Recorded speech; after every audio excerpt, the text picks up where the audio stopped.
Bismillah Rahman Rahim, dear viewers, Assalamu alaikum. I am your host Faisal Raza Khan and you are watching Foresight. Viewers, it is expected that the International Monetary Fund Executive Board meeting till April 29th, 2024 for the approval of the second and the last tranche of 1.1 billion US dollars out of 3 billion US dollars standby arrangement. This will hopefully complete the ongoing IMF program.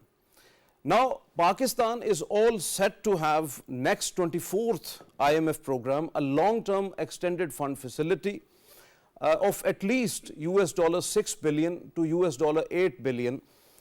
IMF delegation is expected to be in Pakistan next month in May, and the finance minister is very much hopeful that it would be materialized till the end of June or early July.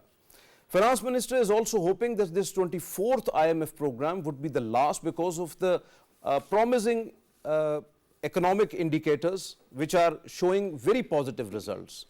Inflation, current account deficit, fiscal deficit and the trade deficit is actually declining.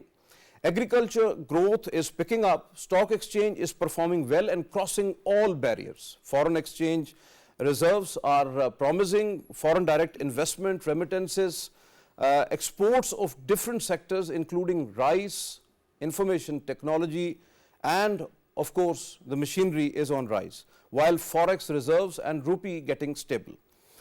But it's another fact that IMF programs are entirely not in isolation. IMF demand for extra tight policies, robust reforms, widened tax base, privatization of the state-owned entities to lower the deficits, building up reserves, enhance exports and manage the soaring debt servicing. It is important now for Pakistan because we are at the critical juncture. To talk on this important aspect, we have in our studios Dr. Neelum Nigar. She is the director at Institute of Strategic Studies, Islamabad. Most welcome to you, Dr. Neelum. And we have Dr. Noor Fatima. She is the senior analyst. Most welcome to you, ma'am. And online joining us, Dr. Hasnain Javed. Most welcome to you, Dr. Hasnain. Now we have very first question. I am starting it from Dr. Hasnain, from you. What about the economic indicators showing slight improvements in different areas? As we are getting some of the data that inflation is actually getting down a bit, foreign direct investment surge 51%, rice exports and IT exports are giving the promising results, current account deficit reduced a bit while foreign reserves are getting stable and stock market crossing all barriers. Just noted that at the Pakistan Stock Exchange, 100 index at 72,000 points. So how do you see these all, whether any positivity straight away coming into the economic situation? Well, thank you very much for putting me into the best of the trouble to pitch me a very first ball. Well, I'll try to come out of it. As far as different reports, what they suggest me, I mean, it is not my suggestion. Let me, draw the attention of the international associations on economy, what they project, because they are now dealing with IMF and they have the different perspective than me, because I am the participant observer and they are the neutral observer. They are seeing everything outside from and I am seeing everything from inside. So the World Bank economic projection, what they say is, this is important because they have to deal with the IMF.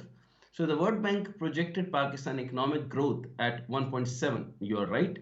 And in the fiscal year 2023 and 2024, and it is about 2.4%.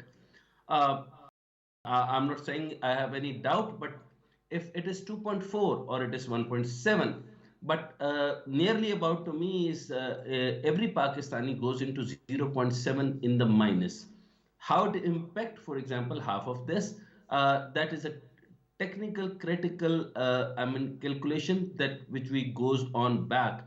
So because our borrowing is high, well, I'm not going onto the different side. In the Solary mentioned external factors like global energy prices and climate energy that could affect Pakistan's economy performance in 2024. Trade deficit reduction. So now apparently on the balance sheet, it says that there is a trade deficit reduction. So Pakistan experienced a significant drop in trade deficit by 34.29% during the first half in the final year. In the fiscal year 2023. So compared to the previous fiscal year, exports to China notably increased by 66.4%. And you know that I am a very staunch believer of the CPAC and the consortium of the economic consortium of this bloc, Russia, Iran, Pakistan, Russia, Iran, and China. That's my view, but what they say is a different. But reports also says that in 2023, the previous fiscal then export to China notably increased by the 66.4% during the July-December 2023. Coming on to the what we get from the 2023, because we have to make a pathway to the economic side. So the first, Pakistan should maintain consistent relationship with the IMF. Second, administrative measure through the Special Investment Facilitation Council, which is now maintaining somehow.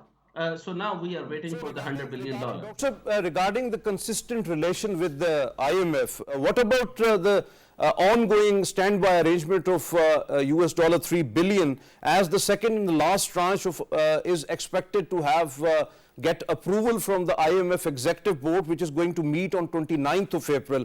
So do you think that this 1.1 billion US dollar last tranche would do much, and then Pakistan is going to have geared up for the next program? Well, if you allow me into the second part, I wanted to be little, constructive criticism, not a criticism. But let me tell you the first what they are doing. So what they are doing, because the one who is on steering, and if somebody is sitting behind the car, he says, you do the wrong cut. You must not drive like this way. So this is not the way. This is not the participant observer. So being the neutral observer, first let me tell you about what they have in their mind. So they have requested IMF a loan package. What they say is Pakistan has formally requested a new loan package for the International Monetary Fund, what we call it IMF, and I'm not changing the abbreviation, in the range of 6 to 8 billion. Now 6 billion could be possible they are giving, but now we are asking just a few $2 billion extra, just rehabilitation or the climate issue or some the climate financing. And maybe another, let me tell you, this is a news for you. Maybe they could upgrade you up to $12 billion. The most important thing is they under this extended fund facility, and the country has also requested for the IMF send review in the mission to finalize the detail of the new deal. And the Pakistan delegation, now the current economic situation led by Finance Minister, attended the IMF spring meeting in the Washington last week. Your point well taken. Dr. Neelum, when we are talking about particularly the IMF mission is actually expected next month for possible staff level agreement between Pakistan and IMF, the extended fund facility. So do you expect that the board, whatever would be in the staff level agreement, US dollar 6 to 8 billion, executive board is going to approve it till the end of June or the early July, as the finance minister is hoping for? Thank you, Raza sir, for inviting me to the studio to discuss this important topic.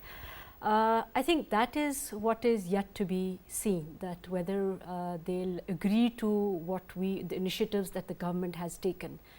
But let's also agree that some of the initiatives, the reforms that were expected of Pakistan are already being taken. In terms of revenue, in terms of tax collection, overall revenue mobilizations, the government has ticked all the right boxes, right? So we would expect that the IMF, but as was mentioned by the previous commentator, that IMF has yet to review the other adjustment conditionalities that were put on the government, right? So, but yes, for me, the question is not whether the IMF would agree for the next bailout package or not. The very important question is how to get out of this cycle of Definitely, definitely. going more at important. the door of the IMF every other year. So for that, there are certain critical reforms that are needed at present in the government of Pakistan is doing that, from resource mobilization to tax collection to other structural adjustment programs that are needed. See, these reforms are needed not just to tick the boxes, as I said, Obviously, but these obviously. are important for to put our trajectory on the right path. That how these should be taken as the national reform program agenda of any government, whatever Obviously. government is there. These points should be taken as the national development agenda. These are the kind of things that are needed at the moment. But yes, we'll have to see that the current delegation of the government led by the finance minister is there, and they are in the right position to negotiate. But negotiation should come, should be such that it will not be very costly to the masses of this country. Definitely, That's you are very absolutely right. important You are absolutely right. at Dr. this Noor, point. Fatima, when the current government's first ever budget would be around the corner, when the IMF delegation is expected to be in Pakistan. So, do you think that these funds negotiations will be based on hard budget numbers, on clear-cut policy measures, and the conditionalities would be tough, as Dr. Hasnain is actually saying? Yes, conditionalities, it has been already tough in our SBA second program. And of course, when we go time and again, we knock the door of IMF institution. And when we do not produce, and when we do not reform, conditionalities has to be tougher. But at the same time, what I see is that a lot of commitment already made to IMF has been fulfilled, as my fellow already said. And I would say the one biggest thing which has been done in this country to satisfy not only the IMF but to the investors and to get more revenue and to get more foreign exchange is the SIFC. Definitely. Which is the biggest institution, in a way that it will have its stability continues. It will stay continue as institution, no matter which government and which party comes in.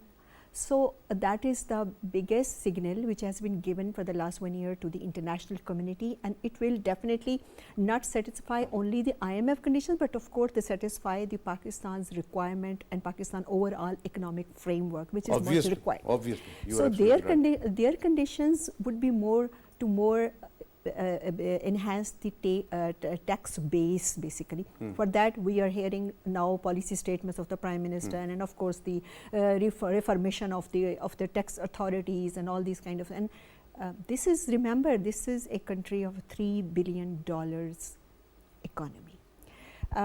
And it's, if you look at its financial situation, it is improving, as you said also. Now we have gone to the $8 billion foreign exchange, and it will keep on raising, and particularly when China is there to help you out now with a different investment, energy. For the sake of power sector, they are coming up again with a huge investment separately in addition to the CPAC. Saudi Arabia, they have shown the interest. Iran, they have come up. So the situation is encouraging in terms of investment. Now it depends on us. See, that is an institution. They have to give you money according to their own requirement and in their own books. Obviously, you are absolutely right. What you were saying, taking your point, taking your point forward. Dr. Hasnain, when as Dr. Noor is actually talking about, and it is obvious that IMF is also stressing hard on economic reform. So, do you think that we are moving ahead with the inevitable economic reforms, especially regarding the energy sector, the taxing the untaxed and undertaxed, speedy privatization of the state-owned enterprises? See, we have collected so far is a 920 billion, right, to the tax. And then now we are moving on to the 14,000 billion to the tax from the people. Those are the middle class. Now there is no middle class from the poor people, and the elites are not giving their electric bills, and the 500 billion is electricity theft, and the 500 is just all upon, and you know, and your Minister for the Interior already told just in Lahore it is about the 84 million, right? A billion of the rupees which has been under the energy theft. So there is what sort of the tax reform? It is just a pressure on the poor people. Now moving on. A second important thing is what we have the reserve. The foreign reserve is about 8%, and if it goes 10, that means it is all borrowed money or and on the high interest rate. So could you ever think of that? How much interest rate we are paying? 2 years back, we have the capacity to give the interest rates. Now we are in the position we can't even give the interest rate. Forget about it, that we can give the principal amount and we can give back a principal amount. Now, the most important thing, you are talking about the reforms. Where are the reforms? Let me tell you one more important thing, and please be with patience. I know you have a patience, but sometime you have some, possible. Time limitation, that's all. It is not about patience. But yeah, but so you Pakistan are right. Okay. The Pakistan persistent challenges. No, I'm not going any offensive statement. It is very, pragmatic statement. Pakistan's persistent challenge is the twin deficit. Try to understand twin deficit. So consisting the current account deficit and the fiscal deficit, the interplay between these deficits creates a complex economic environment hindering sustainable growth and stability. Issues associated with the twin deficit include inflation. Inflation, whosoever says inflation goes down to 13%, I can bet in your program it will not go down at 13% with all these strategies, and we are the way we are negotiating with the IMF. I'm assuring you. Now the currency depreciation and heighten the reliance. Now there are three types of the inflation: core inflation, general inflation, and the food inflation. Let me tell you, food inflation goes up to 70%. That's my calculation. It could be wrong. It could be wrong. But the fiscal deficit, excessive markup payments on the domestic debt, and lack of tax reforms are major issue. Tax reforms mean it should go up to the 2% of those people who are not paying the bill. And let me tell you, it is a famous quotation in America. Those who are not trained to evade tax cannot be rich. That's that's a beautiful understanding. If you want to be rich, you can be. You have to. You know the art of evading tax. So this is one. So we have to collect the tax from those who are evading tax, not for those who cannot. I mean, the salaried class already been cut, pre-cut a text. So what they can do?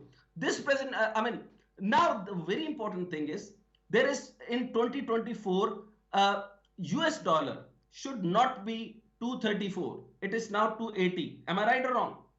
Definitely.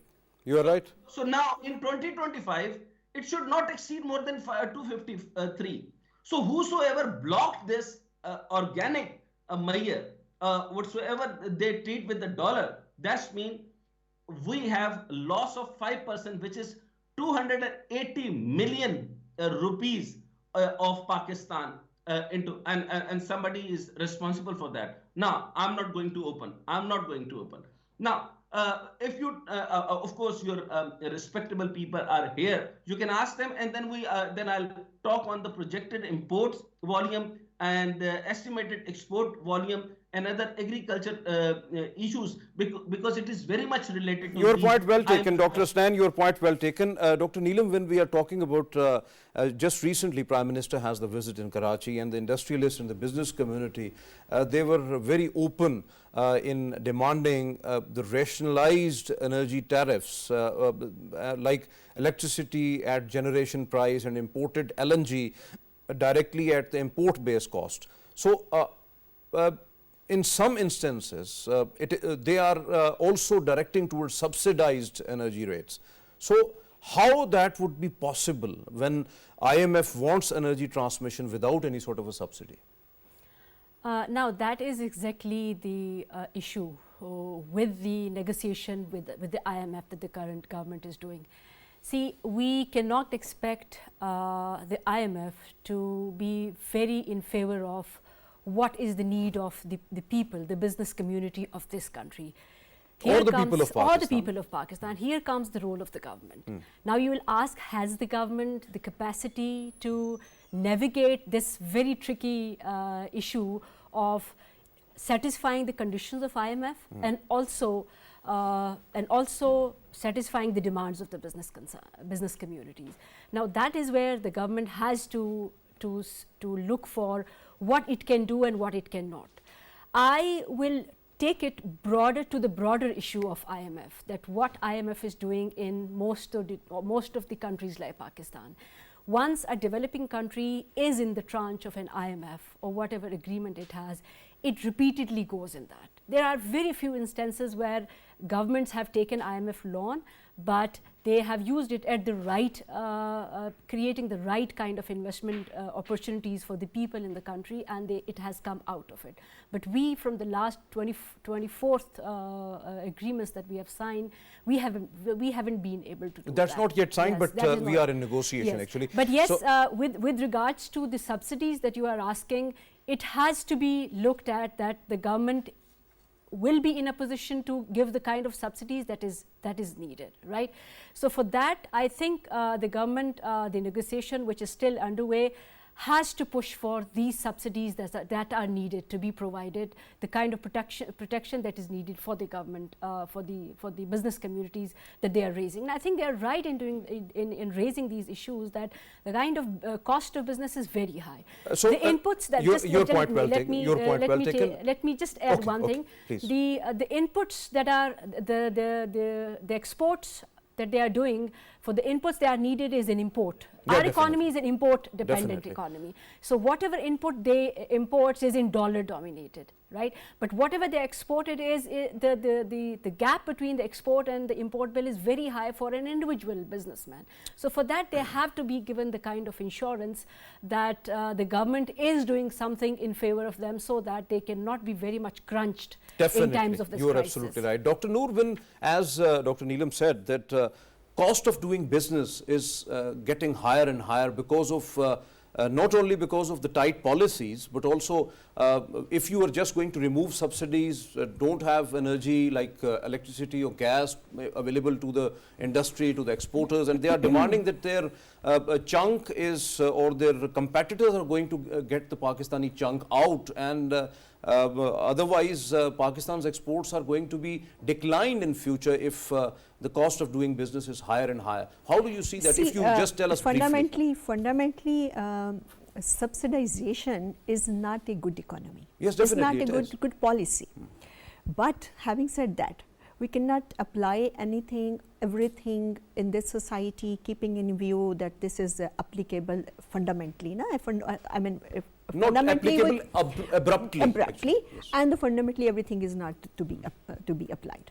But the point is that socio-economic condition of this society is such, the energy prices are the only thing who can make and break government in this country. Obviously, yes. So subsidization is a cornerstone of any political party which comes into the government for their socio-economic, as a socio-economic policy or a cushion given to the certain.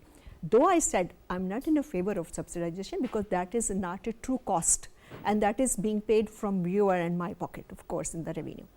But the point is that when you have the price or the unit per unit cost of the electricity has gone to the extent that a certain class or the certain group of people cannot use that electricity. So the government has to take certain measures to include them. It should not be exclusive. Society Definitely, should you be are inclusive. absolutely right. So Absolutely. they have to do it, but it's a nerve testing point with IMF negotiation as well. Obviously. Dr. Hasnain, Yeah, whether please. Pakistan can supplement exports through China-Pakistan economic corridor second phase by setting up special economic zones, relocating Chinese industries and getting into the revenue generating part by enhancing exports from Pakistan. Would it be possible? What is CPAC? I mean, specifically Gwadar, they are producing you the road network and all over the under the CPAC. It's all about the infrastructure, road infrastructure, and then the most important part is the power generation.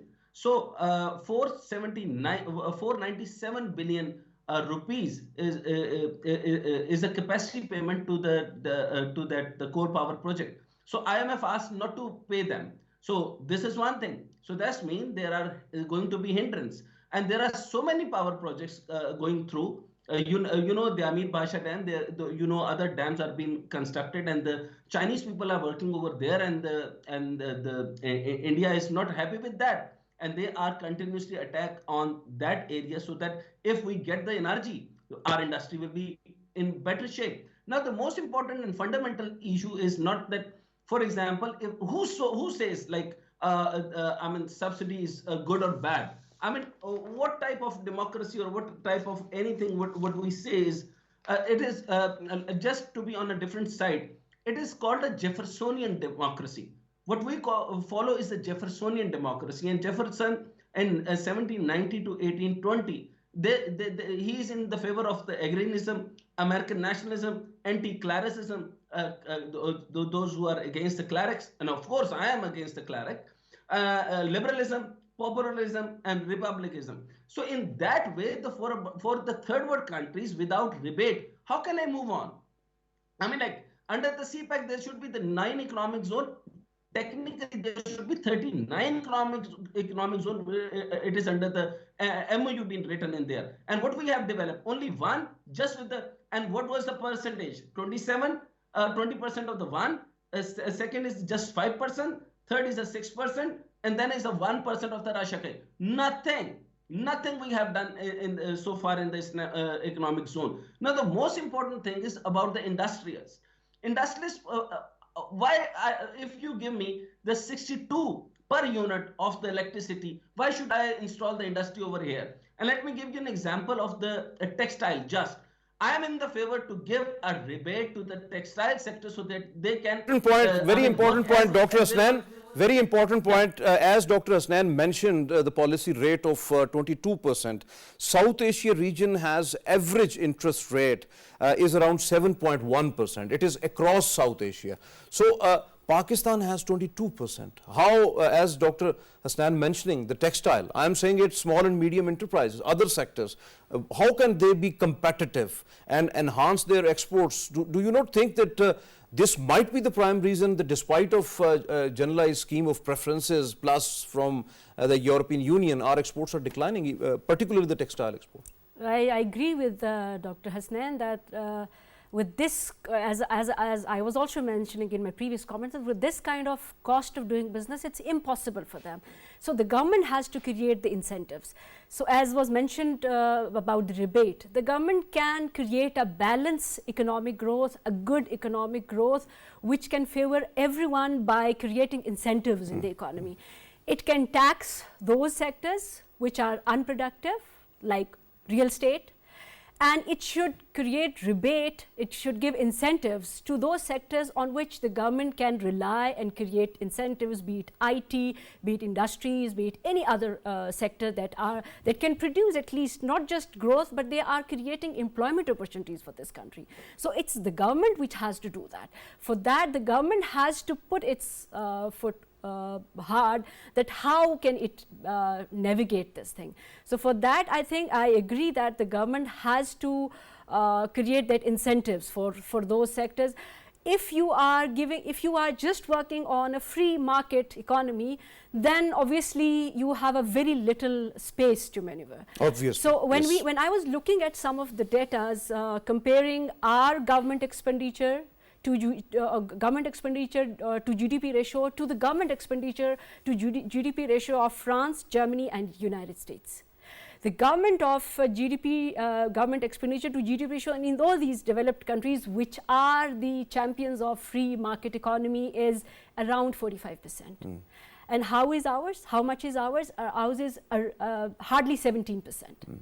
So when This is these alarming, really. prescriptions, when these prescriptions are being given by the IMF, because we are living in a capitalist world, we do not have to ban international trade. We do not ban import the kind of restrictions that are being imposed on us. So where we are living? So the kind of very well elaborated, very well elaborated. Dr. Noor, Fatima, Finance Minister is very much hopeful that if having the 24th review and then the indicators goes in the same way positively, then inflation reduction might be from at least from 7% at least or to 5%. Do you think that it is possible by September 2024? I don't think so that it will be 5%. Single digit is always a good inflation Obviously rate for Pakistan. It is. Everyone is expecting the same one. In terms of trade performance also, export performance I mean.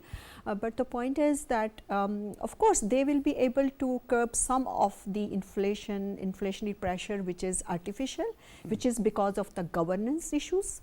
That can be done. But which is required, like for instance because of the taxation, because of the high prices of the fuel and of course the energy sector, that can give them the challenge. I don't think so it will be 5% or 7%. I think it will still be a double digit, but maybe less than the 20%. So Dr. Neelum, when what you think, what you perceive out of IMF projection of Pakistan's current account deficit right now, that is they cut it from 1.5% of the GDP to the 1.1%, and they are expecting, although the Ministry of Finance has the different categorization, they have projected $2.5 billion, but right now what IMF is suggesting is $4 billion.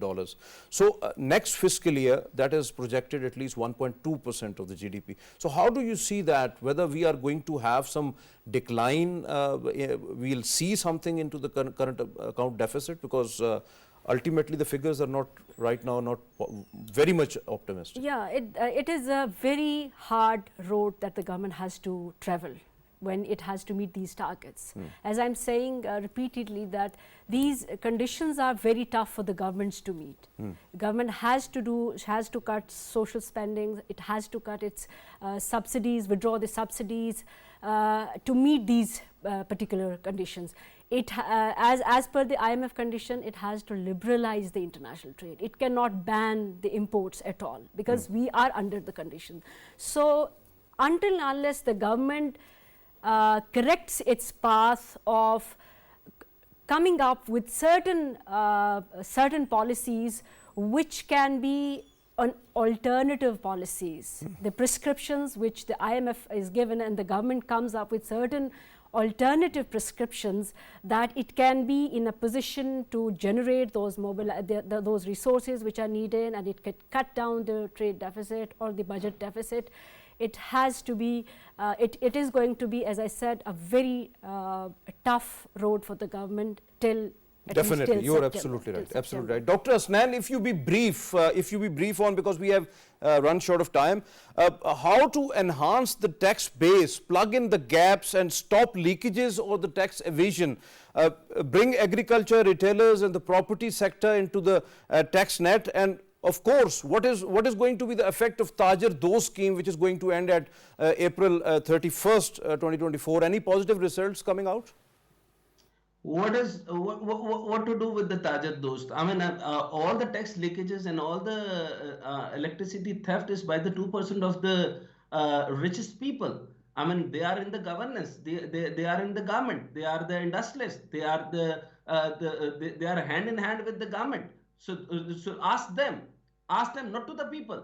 Why you are pressuring up under the IMF review? And let me tell you one thing: policy reform and restructuring is the case of internal inward policies. We have to think on the Make in Pakistan economist. Please hire the Make in Pakistan economist. The most important thing is the projected import volume is 54.42 billion compared to 50.48. As you said, you have a very brief time, so I just tell you one or two things. So estimated export value to the fiscal year 25 40.73 billion, marking a 33% increase from 24 in fiscal year 24 is 30.58 billion.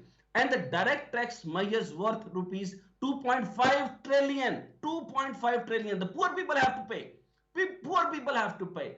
And outlined in the RRMC report aim to enhance the tax revenue collection, contributing to the economic stability. So briefly what I'm saying is, I really appreciate Dr. Neelum. So after a very long time, some powerful voice come on economic chapter. We should not give the compromise statements. We Absolutely have to right. have the, Dr. Hasnain, we have Dr. to have Hasnain, the as Make in Pakistan economists, so that we can make the reform, restructuring, and reform, restructuring, and policy. earlier on, Pakistan, Dr. not Noor fighting. Dr. Noor Fatima was emphasizing upon the Special Investment Facilitation Council. What do you suggest that under such a circumstances where economy is actually in turmoil and we intend to get out of this situation, it is not necessary to have parallel economic diplomacy initiatives driven by SIFC to attract future global investment in Pakistan? Be brief. Investment. Why not under the SIFC? Why not we ask the CPAC, and CPAC have to invest all the industry over here, because there is a high high cost of the labor. Now, what to do? I mean, if they are spending everything, they have they have to hire the human resource from China. They need to import the infrastructure from China. So everything has to installed by the China, or even Saudi Arabia or the UAE or the Qatar must have to come here, and they have to ask everything from the China, and the whole cost of production is on the Pakistan. What we get? Nothing, zero, shunya. The last question, what about the agriculture sector performance? That because of that, some of the inflation gone down. Number two, what about the Charter of Economy or the Grand National Dialogue to be at one platform to agree upon that we have to go out of this situation and we have to build Pakistan economically prosper? Brief, please. With regards to the Charter of Economy, I think it's the right time that we should agree on certain policies that should continue regardless of whatever government is in position. As I was mentioning last time also, that we have seen countries in the developed nations like Italy, where I mentioned that in the last for the last 50 years there were new 50 governments in place. Despite of changing in the government, their economic trajectory hasn't changed much. Rather, it has increased from one point to the other. So there are certain basic foundations on which all of the stakeholders or whatever government there is should come together and create a consensus that this is where because the stability matters for the economic prosperity. Yes, the political Dr. Noor stability. Fatima. Yes, actually, this controversial situation always take this economic development down. So we need to sit down for our national interest, and economic problem is the biggest problem. When we say the government role, it's basically intervention of the government into the market, right? So government has to intervene in these issues also, how to bring all on the table and give a kind of a narrative internationally, and to kill certain other narratives which says that IMF should not be Thank you very much. Thank you very much. So nice of you. Thanks for being here in the studios, Dr. Noor Fatima. Thank you very much, Dr. Neelum. And thank you very much, Dr. Hasnain, for your presence online and very candid views into the program. Thank you very much for your presence. So nice of you. Viewers, as our panelists suggested, it is very important that Pakistan, if going towards the 24th review into the IMF, it is important that we have to gear up with our perspective, the Pakistani perspective, and that is very important to negotiate with the IMF. IMF. Grand national dialogue at the national level and the Charter of Economy is important to agree with that all of the stakeholders must unite together to bring out Pakistan from this dire situation and go towards the economic prosperity, because stability matters for economic development. Definitely economic reforms are very important, and as Dr. Hasnain suggested, it is important that 2% of the elite must have to be bring into the tax net, and tax evasion must have to be stopped. That is Pakistan's backbone and must have to be intact. This is all from today's Foresight. It's time to sign off. Allah Hafiz.